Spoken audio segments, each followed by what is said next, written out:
entre los miembros del partido. Luego de 2 semanas de haberse realizado, el acta notarial continuaba sin ser presentada ante el Tribunal Supremo Electoral.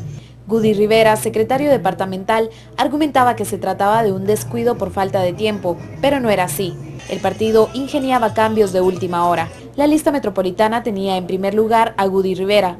Al ser anulada, deja libre el futuro político del diputado y permite que pueda ser proclamado como candidato a la presidencia.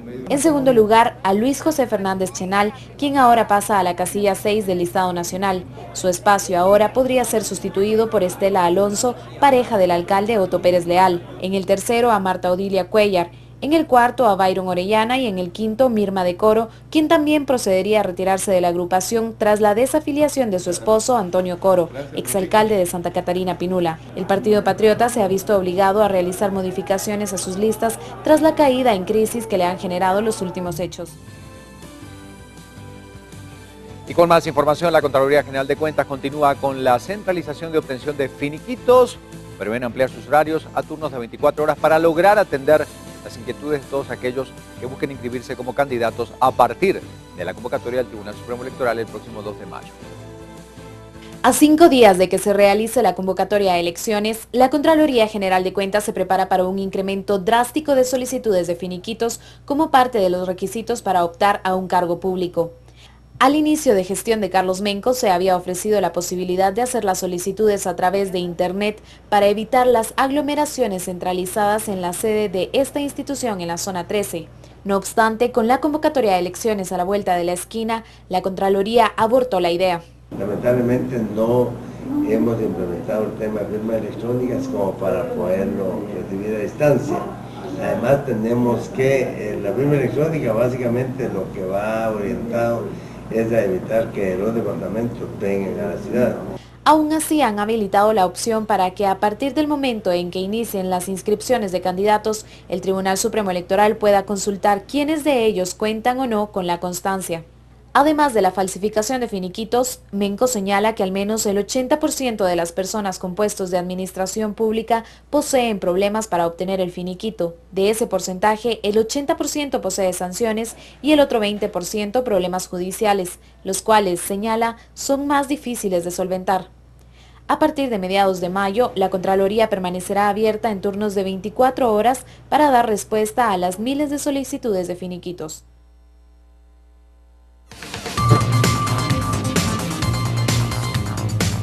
Bueno, hablando de un tema tan importante como este, ayer también se generaron muchas reacciones a partir de esta petición puntual, la que han seguido muchísimos ciudadanos, por supuesto, exigiendo lo mismo, y es que justamente el CACIF, a través de su presidente, a quien tenemos vía telefónica, Jorge Casif, solicita justamente algo que es fundamental, que los funcionarios presenten declaraciones patrimoniales y sobre todo que se pueda desarrollar una investigación coherente en relación a estos casos. Jorge Briz, buenos días, bienvenido a Viva la Mañana. Ampliemos este tema, por favor. Lo escuchamos. ¿Aló? Sí, buenos días, Jorge, lo escuchamos. Buenos días, Ricardo, muy buen día. Para ampliar el tema y esta petición puntual que ustedes hacían ayer, cuéntenos, por favor. Mire, es muy importante. Hay señalamientos en todos los medios de comunicación de actos de corrupción. Y creemos que el presidente debe de exigir inmediatamente que todos los funcionarios que han sido señalados por los medios de comunicación presenten sus declaraciones patrimoniales y las hagan públicas. Adicionalmente a ello es importante que el presidente tome la iniciativa de investigar con medidas concretas y resultados efectivos en el corto plazo todas aquellas estructuras de corrupción que se ha señalado existen en distintos ámbitos de la administración pública y proceder en su caso a la judicialización y persecución legal. Esto es muy importante porque ciertamente ya los guatemaltecos estamos cansados de tantas denuncias de corrupción y que no se haga nada al respecto.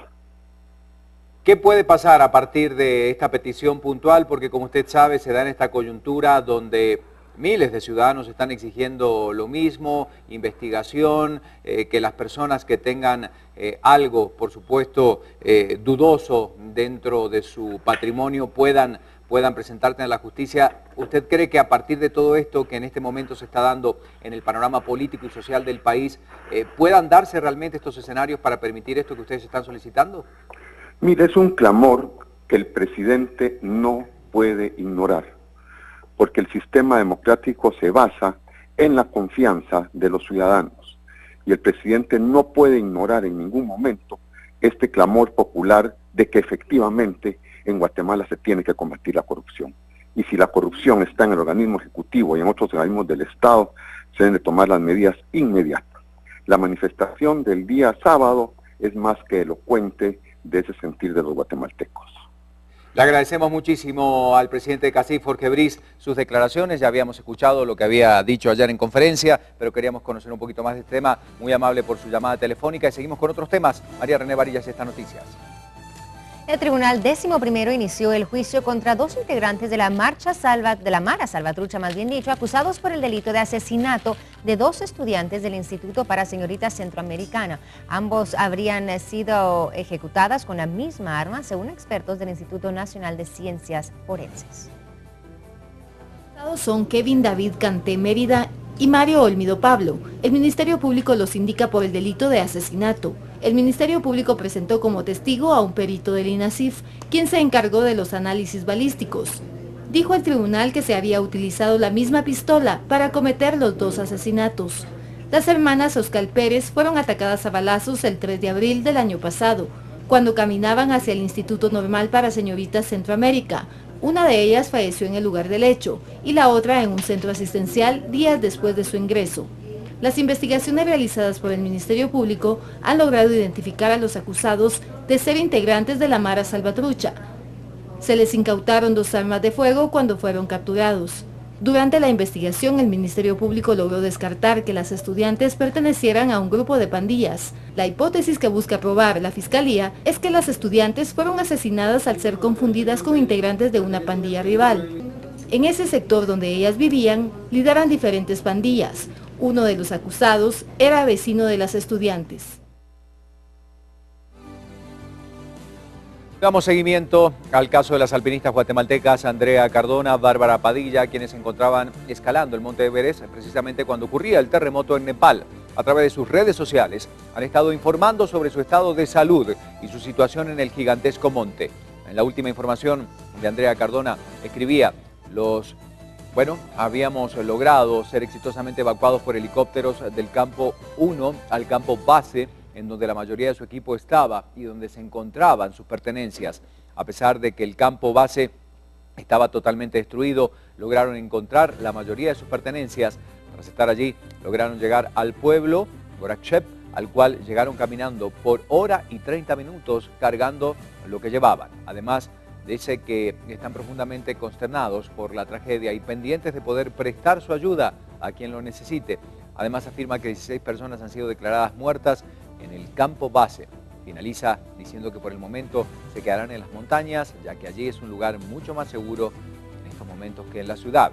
Mientras tanto, Bárbara Padilla se conoce que se encuentra bien de salud, pero por ahora no ha tenido una nueva comunicación. Quien afirma que creía que podría ser evacuada hasta dentro de 2 semanas, porque recordemos, dijo que donde ella se encontraba habían personas que tenían lesiones más graves. Bueno, volvemos a hablar del panorama político. Muchas personas preguntan a través de redes sociales sobre esta nueva marcha. Bueno, ha sido convocada por este mismo movimiento, ¿verdad? Para el 16 de mayo. Lo que pasa es que han surgido diversas convocatorias. Hay una marcha programada para el 1 de mayo, otra para el sábado 2 de mayo. Y ahora esa es la pregunta que muchos se hacen, ¿verdad? ¿Debemos asistir a todas estas marchas? Muchos dicen que sí, que es como el momento en el que hay que mantener. Y otros dicen, bueno, asistamos a la más organizada, a la que se organizó este fin de semana y la que se está organizando para el 16.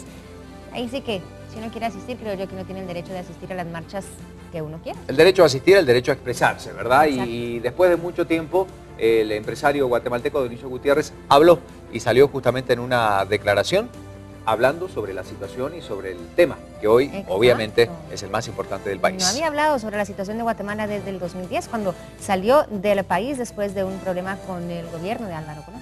Escuchemos.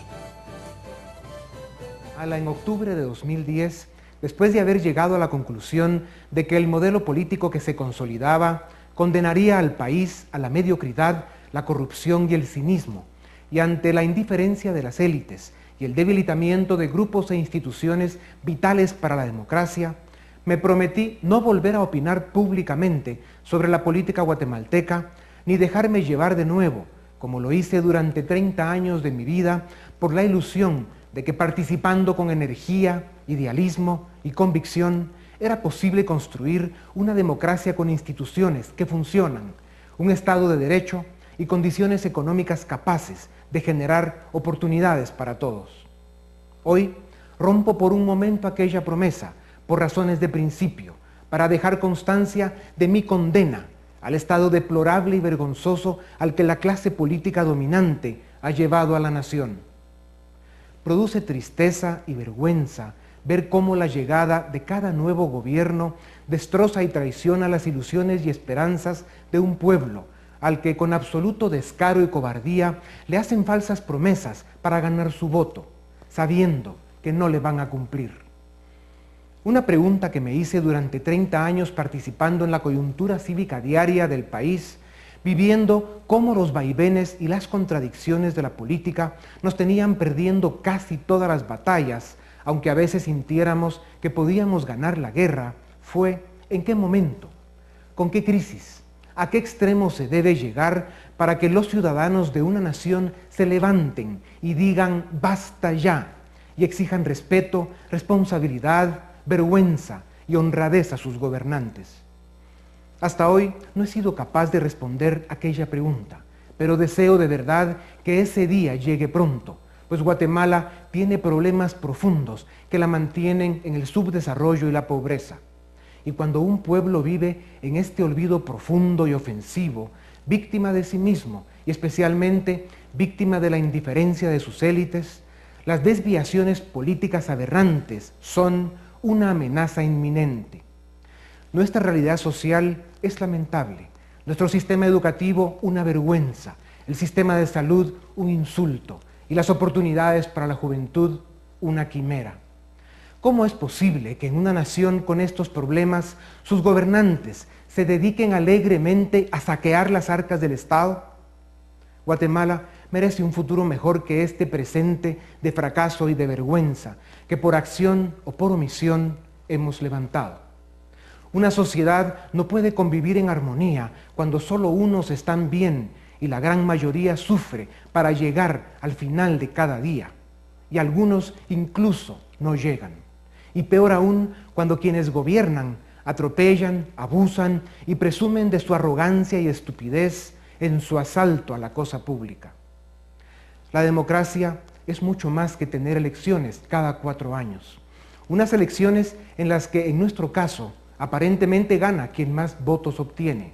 Pero si somos rigurosos y exigentes, debemos reconocer que el Estado de Guatemala está secuestrado y que las elecciones... Bueno, esto es lo que decía ayer Dionisio Gutiérrez, ¿verdad? Lo que por supuesto genera reacción. Hacía mucho tiempo que no hablaba, recordemos, se retiró del país en desacuerdo con la gestión anterior y hoy vuelve nuevamente a pronunciarse. Exactamente, el mensaje entonces de Dionisio Gutiérrez, y muchos se preguntarán, bueno, si esto podría significar quizá también un regreso. Un regreso al país, ¿verdad? De una participación más activa quizás en el campo político. 7:16, vamos con más información, las departamentales.